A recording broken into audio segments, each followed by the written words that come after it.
जी सुनिए, क्या आप मेरी 100 रुपए की मदद कर सकती है प्लीज? जी, भगवान की दुआ से मेरे पास पैसे की कोई कमी नहीं है, लेकिन वो कहते हैं ना, जब किस्मत खराब हो तो इंसान से कुछ भी करो से अपनी मीटिंग में पहुंच जाऊंगा।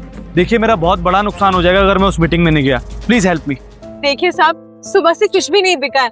मेरे पास इतने पैसे नहीं है कि मैं आपकी मदद कर सकूं। बहन जी, आप चिंता मत कीजिए, कुछ ना कुछ हो जाएगा। भगवान सब देख रहे हैं, बिक्री हो जाएगी आपकी। लेकिन अगर जरूरी काम के लिए जा रहे हैं वो सफल होगा, हमारी यही दुआ है। जी, बहुत बहुत शुक्रिया इसके लिए, लौटा दूंगा मैं। Thanks a lot. चले सतीश? हाँ हाँ साहब, लेकिन चलने से पहले एक बात पूछना चाहता हूँ आपसे। पूछो। साहब, आप इतने अमीर आदमी हो, घर में अनगिनत गाड़ियाँ हैं, शहर में इतनी सारी अनगिनत बिल्डिंगें हैं, सब कुछ आपका है, पर आप यहाँ एक रेडी वाली से 100 रुपये मांग रहे हो। बात कुछ समझ में नहीं आई। इसी वजह से मैं उससे 100 रुपये उधार लेके आया। अब मैंने उससे 100 रुपये उधार लिए हैं तो मुझे उसके 100 रुपये लौटाने भी जाना पड़ेगा, और जब मैं उसके पैसे लौटाऊंगा तभी मैं उसकी 1 लाख रुपए की मदद कर दूंगा, जिससे उसके पति का इलाज हो। साहब देखिए, मैं ना ज़्यादा पढ़ा, बातें ना सर से गुजर जाती है। अगर आप उसकी मदद करना चाहते थे तो ऐसे भी पैसे दे सकते थे, ये सब करने की क्या ज़रूरत थी? हाँ, एक परिवार का रिश्ता है, लेकिन ये परिवार का रिश्ता होने के बावजूद अगर मैं तुम्हें 1 लाख रुपए यूं ही देता हूँ तो क्या तुम मुझसे लोगे? नहीं साहब, क्यों लूँगा?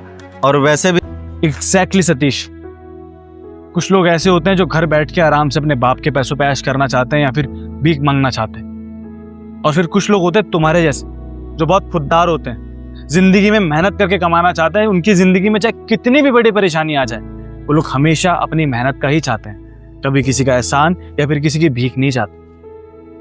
तुम्हें समझता हूं मैं, और सेम मुझे उस लड़की के लिए फील हुआ, भी तुम्हारी तरह ही है। फ्री का कुछ नहीं चाहिए उसको, और किसी का एहसान तो बिल्कुल भी नहीं चाहिए, और उसे 1 लाख रुपए की मदद करूंगा तब वो मना कर नहीं पाएगी। पता है क्यों? क्योंकि वो उसकी अच्छाई का इनाम है और कुछ भी नहीं। साहब, एक बात बताऊं आपको, आप ना दिल के बहुत अच्छे आदमी हो, और सच बताऊं तो यही कारण है कि आप इतने पैसे वाले हो और हम आपके नौकर हैं। वैसे चले शर्मा जी की जमीन देख लेते हैं, उसके बाद इनकी मदद भी तो करनी है।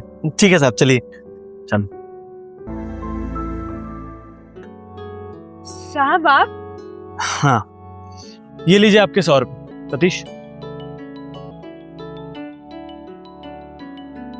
ये लीजिए मेरी तरफ से एक छोटा सा तोहफा। नहीं, लीजिए कि आपका भाई आपकी हेल्प कर रहा है, और वो 5 करोड़ मिलने के बाद शायद ये 1 लाख रुपए मेरे लिए कोई बड़ी बात नहीं।